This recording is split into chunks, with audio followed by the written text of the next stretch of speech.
OK, aujourd'hui, on veut regarder le deadlift ou le pivot qu'on parle souvent dans les classes ou le terme français que j'ai bien aimé, la charnière. C'était de toute beauté. Je ne suis pas sûr que les gens vont comprendre dans la classe de groupe. Donc, en bon français, comment on fait un deadlift?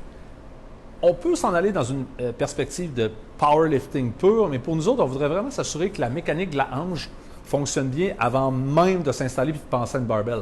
On a sorti une barbell pour que ce soit plus facile à gérer présentement, mais sinon, un sac de sable, une kettlebell, tout ça, ça ferait aussi bien le travail. Donc, ce qu'on veut, c'est vraiment rendre le pivot, la tête de fémur, le pivot qui va se faire là de manière complètement indépendante en gardant en tout temps la colonne stable. Donc, le test à faire avant de commencer, les obliques s'engagent, les lower abs s'engagent, donc le bassin se revient dans une position neutre. Comme on voit avec Alicia présentement, elle fait un check, elle peut utiliser ses mains sur ses hanches pour voir si tout est placé. Donc, on ne veut pas se retrouver avec les fesses qui sortent, puis on ne veut pas non plus se retrouver en espèce de roi du limbo où est-ce que tout rentre vers l'avant. Et autre variante.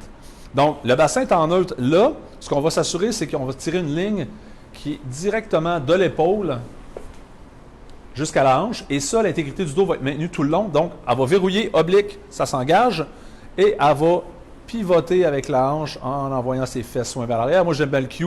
Amène tes fesses pour toucher au mur. Si on remarque, le bas de dos, il est plat en tout temps. Et quand elle va initier le mouvement vers le haut, le mouvement s'initie par les fesses. Les fesses se contractent et on remonte en contractant les fesses.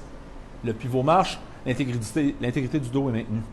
S'il y aurait un problème là-dedans avant d'attaquer une barre, bien, probablement beaucoup de drills de proprioception à faire avant, s'asseoir sur un banc, sentir l'indépendance de la hanche, du genou pour faire notre pivot. Mais si on a le feu vert comme avec Alicia, il n'y a pas de problème. On va prendre, dans ce cas-ci, une tension par le haut au lieu d'une tension vers le bas traditionnelle. Donc, comment elle va faire? Elle va mettre son bassin au neutre. Elle va initier son pivot et elle va aller chercher sa barre en bas complètement. Là, on veut s'assurer là-dedans que le gros orteil reste toujours bien appuyé au sol, le talon, le bas de dos est verrouillé. On s'entend? Si vous êtes des gens de deadlift, ouais, mais ses épaules sont trop loin en avant. Oui, on le sait, on est en pivot présentement pur, je ne suis pas en deadlift. Donc, elle va contracter son midline et elle va s'élever, serrant les fesses, gardant la barre proche. Il n'y a aucune variation dans le dos qui s'opère, la fesse s'engage. Si on remarque, les épaules sont légèrement en arrière de la barre, pec majeur contracté, glute max contracté, rep, et elle va le ramener au sol en gardant sa barre proche tout le long du mouvement. Donne-moi-en deux autres comme ça. Boom. Il n'y a aucun mouvement qui se passe par le dos. La hanche fait le travail. Midline reste solide. Good. Je recommande quand même, c'est de jouer avec certains patterns de respiration. Que ça soit sur l'expiration par la bouche sur la montée, j'arrive en haut, inspire par le nez, ou différentes variations. Guys, vous allez trouver de la tension dans des endroits vraiment intéressants. Puis explorer. Restez pas pris dans des patterns en disant « Ouais, mais j'ai toujours fait ça de même. » Tu as peut-être quelque chose à apprendre et à découvrir pour toi-même.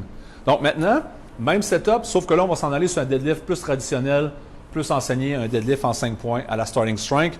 Donc en gardant un pouce de distance entre sa barre et ses tibias. Les pieds sont légèrement en dessous de ses hanches, tout va bien. On va aller, dans ce cas-ci, se bracer par en haut parce qu'on vient de le faire. On va aller chercher notre barre au sol. Les tibias ne touchent pas à la barre encore. À ce moment-ci, elle va amener les tibias à sa barre et elle va venir se mettre sous tension. Donc là, les épaules se déplacent un peu plus vers l'arrière. La barre reste au niveau de la pointe de l'omoplate, là-dessus, est verrouillée.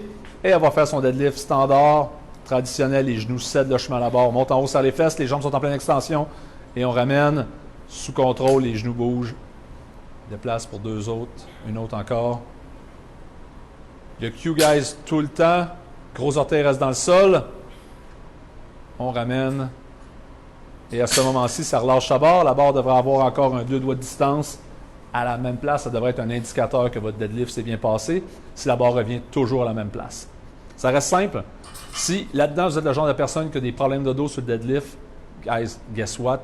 Il y a un problème dans votre mécanique. C'est un patron moteur universel, le pivot de la hanche. Il ne devrait vous causer aucun problème.